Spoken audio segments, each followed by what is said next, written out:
You're listening to Mid-Morning Matters on MarlowFM 97.5.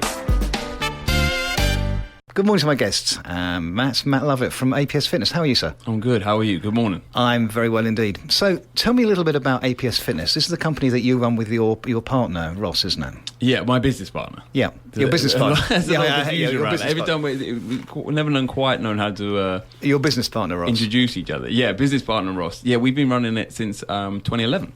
We're a health and fitness-based company, specialising more these days with kind of pain and injury rehab as well as sports performance, but we work in all realms of health and fitness, one-on-one training classes, consulting, lots of stuff.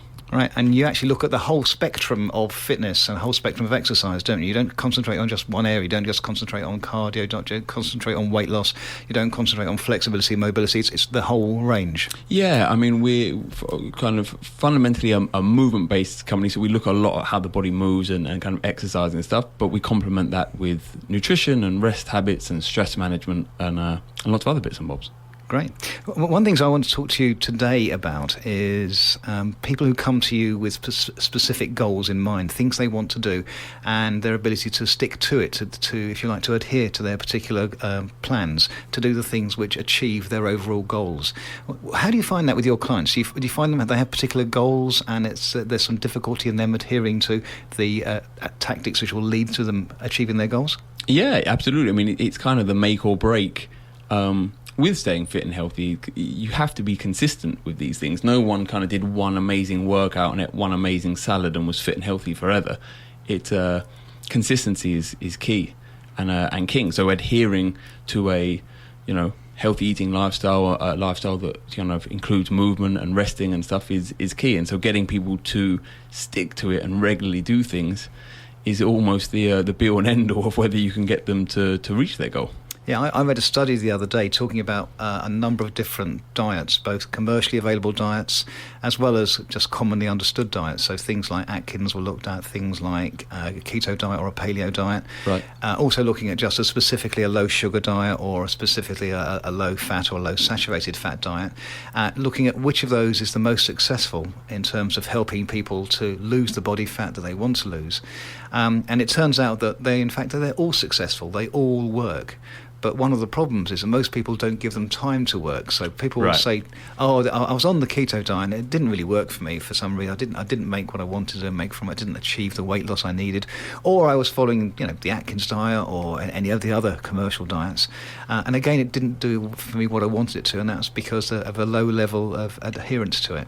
And in fact, that study went on to say that the typical length of time that people spend on a diet, following it rigorously, is only 5 days. Wow.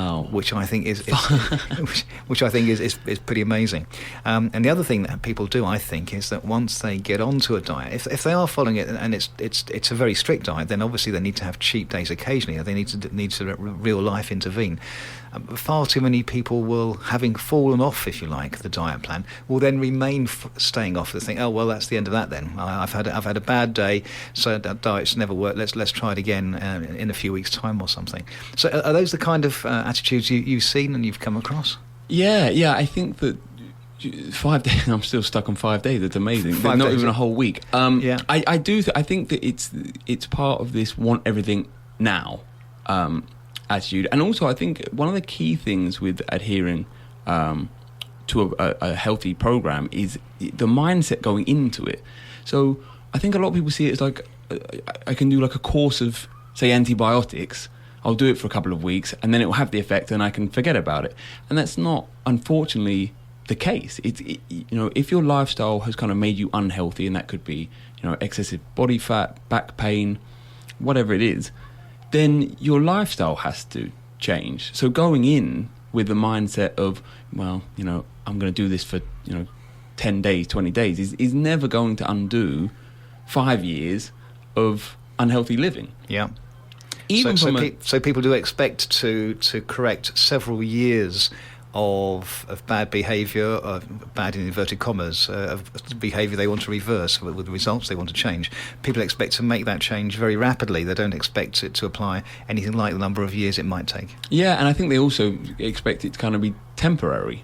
I'll go on this diet And unfortunately, a lot of the diets are kind of extreme in nature. Now, that does help with speed, but you've also then got to consider what happens when you stop. If you've got a lifestyle you've been living for 5 years and it's led to unhealthy results, you do something for 5 weeks and it has healthy results, and then you go back to the other thing, you will get exactly the same unhealthy results. That's the way it's going to work. So going in with a mindset of changing your lifestyle and giving yourself time to do that. If you're going to make lifestyle changes, that can be quite difficult, can be quite challenging, but it's the only way to get sustainability. Yeah. And yo-yoing not only is, bad for your mind and your kind of motivation to do things, it's not great for your body either. And so one of the things we do is we actually, especially with our sort of pain and injury rehab we do with people, we say it's going to take 4 to 6 months, but we're going to lay foundations, and that by the time you hopefully get to the 6-month thing, it's gone, and it shouldn't. If you keep that then going, it shouldn't come back. And a lot of the people we work with, although sometimes the speed at which we do things is slightly slower than the get beach ready in 12 days or whatever it is, but 5 years later they're still healthier than they've ever been. Yep. And that's one of the keys. You are changing your lifestyle, and it sounds grand, but there are small things you can do that changes your lifestyle, and over the course of a year, those changes will have a massive effect. People always ask me, kind of, what do you eat, what do you do, and things, and it's small. My day is probably small differences compared to some people, big differences, I guess, compared to some. But if I do 3 or 4 healthy things that you didn't do in a day, well, I'm 4 points up. That's not that big. But then 7 days later, I'm even more points up, and 365 days later, I'm unbelievably high up. So it's what adds up over the course of a year, and that's where you've got to have. And if you expect difference after 5 days, it's not gonna happen. Exactly. Even scientifically, they say that you should, 30. You should give most things 30 days to see if it's even going to work. But you're not necessarily going to change your unhealthy lifestyle in just 30 days. But you should at least give something 30 days to see what sort of effect it's going to have. So what you're saying is consistency is pretty key. But you're allowed sometimes to vary it from, provided you get back onto the path afterwards. Yeah, that's life. We kind of have an idea of 80-20, 70-30. If you take care of yourself and do the healthy things 70 to 80% of the time, then the weekends where it's a bit of a binge, and the holiday you go on, they're there to be enjoyed. You should do that. That's okay. But then you have to. If I have a indulgent weekend, I have to get back on track at some point. Otherwise, it just becomes an indulgent year, and an indulgent year will lead to unhealthy lives. So yeah, absolutely, it's part of life is to enjoy things and enjoy food and enjoy some slightly unhealthy habits. But if you can keep them in the kind of 20% of the time slot, then it won't really do much damage. Either 70-30 or 80-20. If you can keep the bigger number being the healthy bits and the smaller number being the unhealthy bits, then you're right. Because I suspect far too many people, when they come to you, they're used to having those numbers the other way around. The other way around, yeah. Where they do 20% of the time doing healthy things and 80% of the time doing less than healthy things. With people that start with us, we always kind of encourage them to win your week. If you what do you mean by win your week? So if you can do healthy things, or if you can do your stretches that you've got to do 4 times, and then you don't do them 3, you've had a better week, more of a good week than you've had a not productive week, right? So if you win the week 4 good days to 3 non-good days, over the course of time, you'll get a positive, you'll stay result. If you're the other way round and you're sort of not looking after yourself more than you're looking after yourself, you can guess what's going to happen.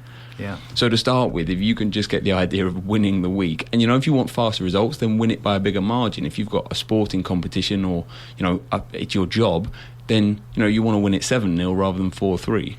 But if you can just look after yourself more days than you don't, then you should have a positive result. One of the phrases that I use, I've seen written down and have put in some of my articles actually, is do more things that are good for you and fewer things that are bad for you. Yeah, that's it. And that's exactly what you're saying, isn't it? Yeah.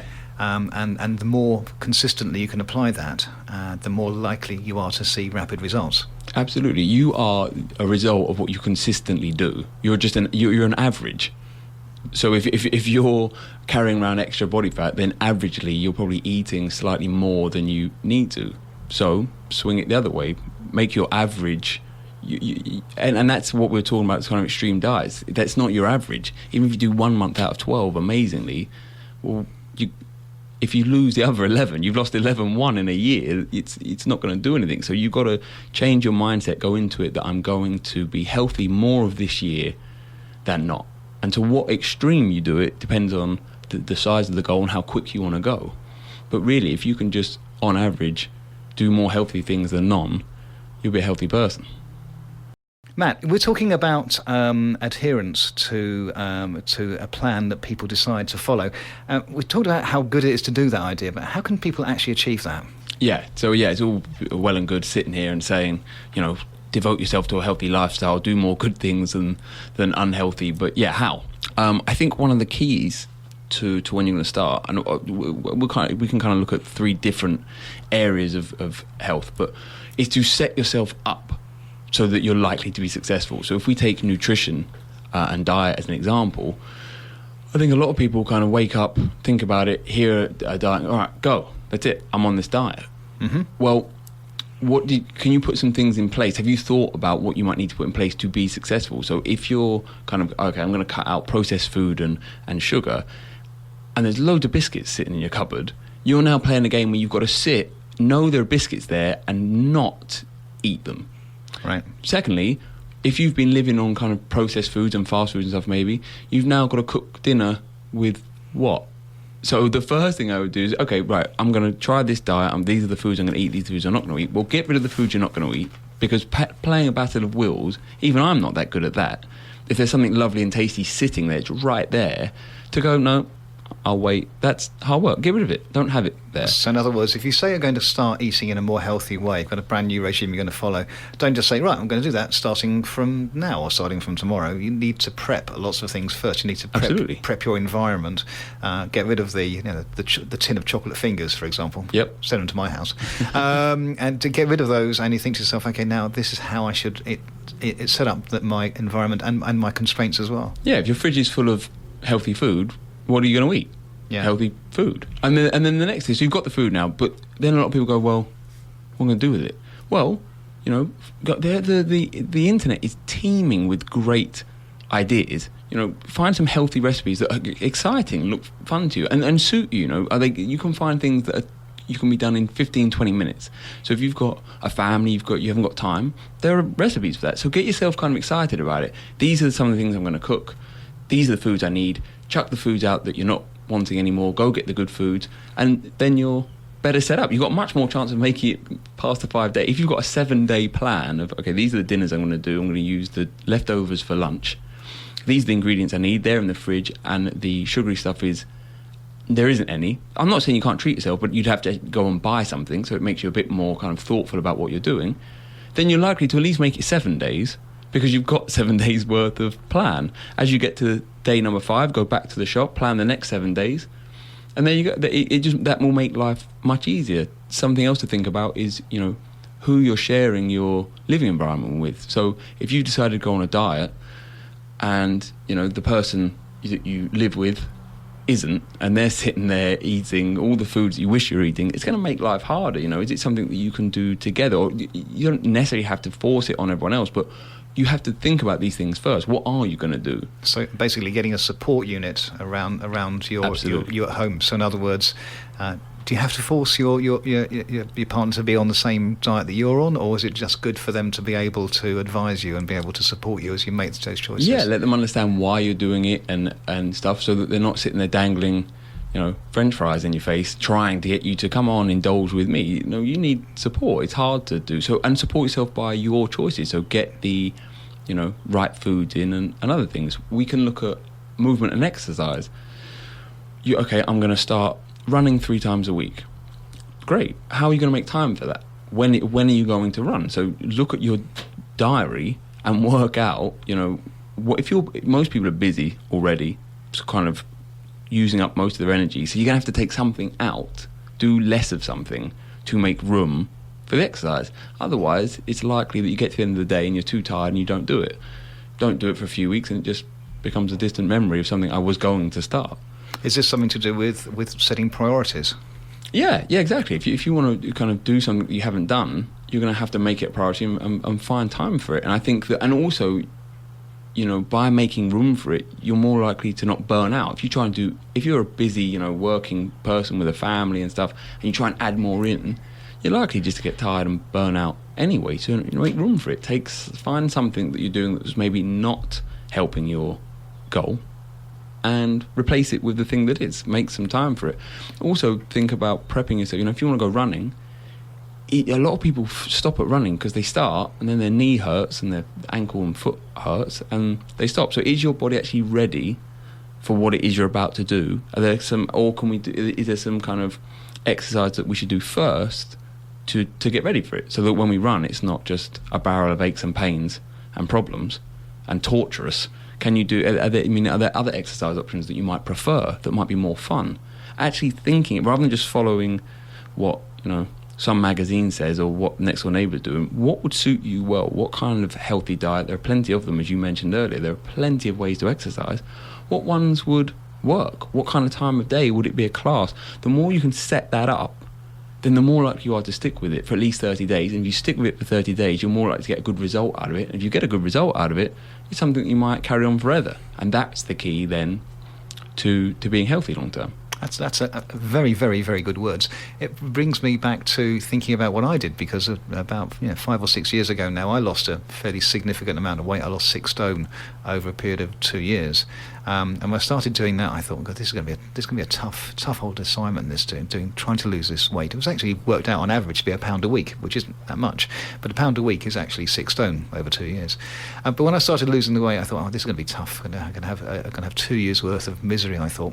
But then after a month or so, and you mentioned 30 days, after a month, I suddenly realised I was actually enjoying what I was doing, and from that point onwards, I know it was no longer a drudge. It was no longer something I didn't want to do. I wasn't doing it because I had to do it, because I was actually told by my doctor I had to do it. So it wasn't because I had to do it. I had to stop being obese. I had to start getting fit. I started doing it, but I realised I was doing it because I actually enjoyed doing it. So that's another thing, I think, in terms of adherence. Your adherence level to something is going to go up if you actually enjoy what it is you're adhering to. Absolutely. So, and there are a couple of ways of doing that. There are, picking out healthy recipes and healthy activities that you like off the bat straight away. Well, that tastes nice. Well, it's easy then, isn't it? That's not a problem. Or I like that sport's enjoyable. I quite look forward to going to do it. Well, that's great. Or, you find something that's bearable, do it for long enough that you get a good result, and then do it because you like the result. A lot of people will tell you with their training, especially sports performers or, bodybuilders, it's quite uncomfortable training. It can be quite, sort of, at the time when you're doing it, you kind of want to stop. But they love the result. Afterwards, you feel great. And, you look great and you feel fantastic and stuff. I think a lot of people think when they're going from one lifestyle to a more healthy lifestyle, they just think about giving things up. I won't be able to eat good foods anymore. I've got to give up time to do things. A lot of us aren't staying healthy because we're martyrs, just because we want to. It's because the advantages you get of it are fantastic. So if you can experience them, not being ill all the time, not having back pain, not having knee pain, feeling confident in yourself, going to the beach and taking your top off and not worrying about it, having energy, not wake up in the night to have to pee, these are great things. These are the things that I'd rather do. I mean, I go to bed fairly early, I think, probably compared to most people. Now, would I like to stay up and watch films all through the night, Netflix? Sure, that's fun. But the way I wake up feeling refreshed and the way I can kind of, attack my day and all the health benefits, I can watch Netflix later. In the next day, I can do it. So I'm not doing it just because it's healthy to do so and I'm not miserable. There are advantages. And if you can do something for long enough to be able to experience them, then you're going to have fun with it. And if you can find fun activities to do at the same time, then it's a double win. But yeah, you have to start enjoying it. If there's no fun in it, either result-wise or actual sort of during-wise, then you're really going to struggle to. You've got to be a glutton for punishment that way. And also, I guess you have to think of, if you think of an activity that you think might become fun, so you talked about running earlier on, you think you might start enjoying running, you should always start off at a realistic level, because if you suddenly jump into running a 5k as fast as you possibly can, and then you burn out after 1k or whatever, then that's going to act as a discouragement to you, isn't it? It's going to be a disincentive for you to stick with it and progress. So if there's something that you're not sure whether it's going to be fun or not, but you think it might become fun, then attack it in a reasonable way by doing it in baby steps first, and then build up to it. Absolutely. Not only should you attack it in baby steps, whatever you do should be attacked in baby steps, logical progressions of things, so you don't hurt yourself. But there are so many different ways of doing things, to appeal to you. If you're a social person and you want to do the running, there are loads of clubs that run kind of couch to 5k things. You can go and do it with loads of other people. If you're a more scientific or mechanical person, there are people that will instruct you one-on-one of how to run well, so you can kind of see it as a lesson, learn how to do it, get interested in it that way. And by running and learning how to run well, you'll burn energy off and achieve another goal that way. So depending on how your brain works, what you like, there are hundreds of different ways of doing running. You can do short runs, you can do long runs, you can do runs on a treadmill with numbers to calculate, or you can run out in nature. What appeals to you? And that's that kind of setting it up. Well, okay, I need to do 3 hours of something healthy. What would be fun to me? What would achieve my goals? And there are loads of different answers for that. And I think if you can take some time and get some advice maybe, and set it up at the beginning so that it's something more likely to... I think people often start with something that they're going to lose at. You can almost tell. They haven't got healthy foods in their fridge. They're doing something they clearly hate. I'd put money on it. It's not going to work. It's not going to last. And that's where the 5 days comes in, I suspect. That's where the 5 days. Most people, who would put up with 5 days of misery? So not being completely starving all the time, doing exercise that hurts their knees. I wouldn't do that. That's not how I live. When I do exercise, it doesn't hurt me. I don't get sort of horrible knee pain. A lot of the exercise I do actually keeps my body feeling good. I'm doing things because it's advantageous to me, not just because I'm some maniac who likes to hurt myself and likes to not experience nice food. That's not it at all. So I think that if you can set yourself up at the beginning, at the outset, with a more likely path to success, then you'll get past that 5 days, you'll get to that 30 days, your clothes will fit better, you'll have more energy. Why wouldn't you keep going at that point? My name's Chris Aremba. I'm with Matt Lovett from apsFitness, and we're talking about people who wish to change their lifestyles in certain ways, either to get fitter or to lose some weight, or maybe a bit of both. And we're talking in particular about adherence to plans and how to make plans more likely to succeed. Can we go into that into a bit more detail, Matt? What really should people be thinking about to be more successful with putting in plans in place to achieve their goals they've set? Yeah, so one of the ways we dig deeper with people when we first start with them is to really almost annoyingly pester them into thinking about the why. The stronger the why you're doing something, the more likely you are to do it. It's simple. So you've got to have, and there are levels to it. So a lot of people would like to, lose a bit of weight and stuff, but if it doesn't necessarily negatively affect their lives, they would just, most people would like a little bit more money, a little bit more spare time, but if it's not really negatively affecting it, the drive to actually do things about it is slim. On the flip side, if you've got someone who's, an athlete, makes their money through performing sport, and they blow an ACL out and they've sort of crocked their knee, their drive to do the rehab and to get back is very high. Yeah. So locking into a strong why, and often it's a couple of strong whys, so you want to, it's something will come and they say, okay, I want to lose some, body fat, which is fine, and they're going to have to eat a bit healthy and they're going to have to do some movement. I want to go a little bit deeper, why? What would you, if you lost a little bit of body fat, what would that change about your life? Well, it might make me more confident. Great, okay, why would that help? Well, I've not been sort of chasing the job I really wanted because I'm not that secure in myself because there's a lot of face to... Brilliant. Right, that is an amazing why. You're going to drop a little bit of weight so you feel more confident in your work clothes and you can go and get the promotion, the job that you really want, which will make your life day to day better. Now you've got that's a really good reason to do it.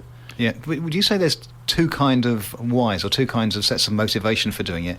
There's carrots and there's sticks. There's carrots, people, because they want to do something, that they want to get healthier. They say, you mentioned before looking good on the beach, for example. So yeah, I want to look good on the beach. I want to feel healthy. I want to have a bit more energy. That's because that's the carrot, because they want to do it.